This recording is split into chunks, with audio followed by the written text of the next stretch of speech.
Yo, thanks for joining. I really appreciate it. It's another day. It's 2:59 p.m. Pacific time. It's April 9th, 2026. Hope you're having a good day. Let's begin. What one campaign rally in Michigan reveals about young voters ahead of the midterm elections. Ann Arbor in Michigan, as students banged on desks and stomped their feet inside a packed lecture hall at the University of Michigan, someone decades older stood in the back, quietly taking in the scene. Debbie Dingell, a longtime Democratic congresswoman, was there to watch progressive U.S. Senate candidate Abdul El Sayed campaign with Hasan Piker, a popular yet controversial online streamer. Dingell has often served as an early warning system for her party, cautioning that Republican presidential candidate Donald Trump was on track to win Michigan in 2016 and 2024. Now she was once again scooping out the shifting political landscape, and something caught her eye. Quite frankly, I haven't seen that many people outside an event this year yet, said Dingell, whose district includes Ann Arbor and who said her attendance wasn't an endorsement. A line of mostly young people stretched out the door and down the street, hundreds waiting in the cold evening air on Tuesday. Some had backpacks slung over their shoulders after coming from class, while others had traveled from afar. Although they were there to see a progressive candidate, attendees didn't fit nearly neatly into an ideological box. Instead, they shared a common dissatisfaction with both major political parties. Their frustration was a reminder of the anger that has coursed through modern American politics and now appears to be simmering within a new generation ahead of the midterm elections that will determine control of Congress. Born into an era of Trump, Liam Koenig was in third grade when Trump was first elected president, a moment that has shaped his generation's understanding of politics. It's just become increasingly more inflammatory, he said. Now a high school senior in Oakland County, a longtime political bellwether in Michigan, Koenig described an era of constant conflict and anxiety. The mood among his peers, he said, is often somber and frustrated. I think a lot of us have lost hope in tangible change, he said. Younger adults are more likely than older Americans to have an unfavorable view of both the Republican and Democratic parties, according to a PNORC polling from February. Still, that frustration hasn't led to disengagement for Koenig. He waited for hours to see El Sayed. He described the campaign as different from what he used to seeing, something more like Zohran Mamdani's successor run for mayor in New York City. He wanted that kind of energy in Michigan. You're not going to get people out with business as usual, Koenig said.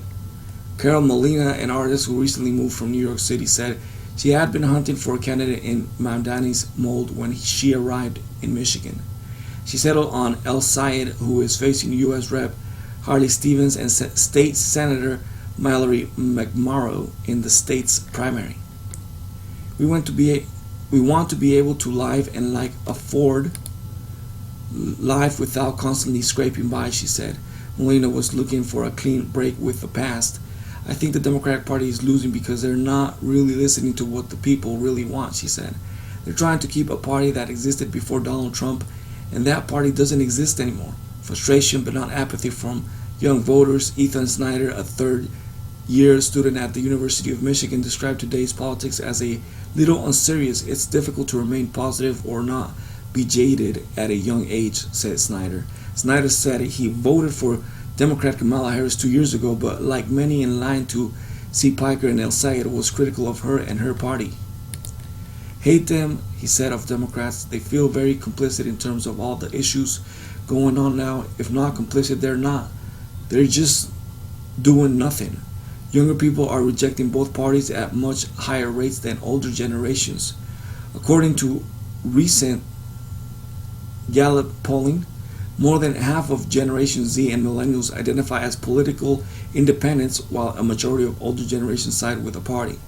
The Gallup polling found that its growing group of independents tends to be motivated by unhappiness with the party in power, a dynamic that could benefit Democrats this year but doesn't promise lasting loyalty. Jacob Abant, an undergraduate student at the University of Michigan, said he feels that the Democratic Party has stayed toward corporate interest politics. He dismissed concerns about a side decision to campaign with Piker.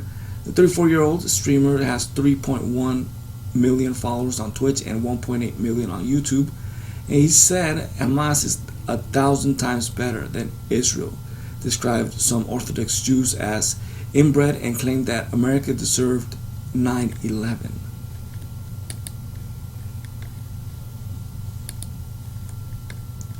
For Abad, the controversy underscores a broader vacuum in American politics, a lack of people who can command attention and speak to their frustrations even if they're flawed. So is Hassan perfect? Probably not, Abad said, but he's much better than the alternative the Democratic Party has had. Progressives struggle to turn enthusiasm into victories. Over decades in politics, Dingle has seen long lines and packed rooms before. She was trying to gauge whether there's something more durable at the event with El Sayed and Piker. After all, progressive candidates have long generated excitement without winning electoral victories. El Sayed himself finished a distant second in Michigan's Democratic primary for governor in 2018.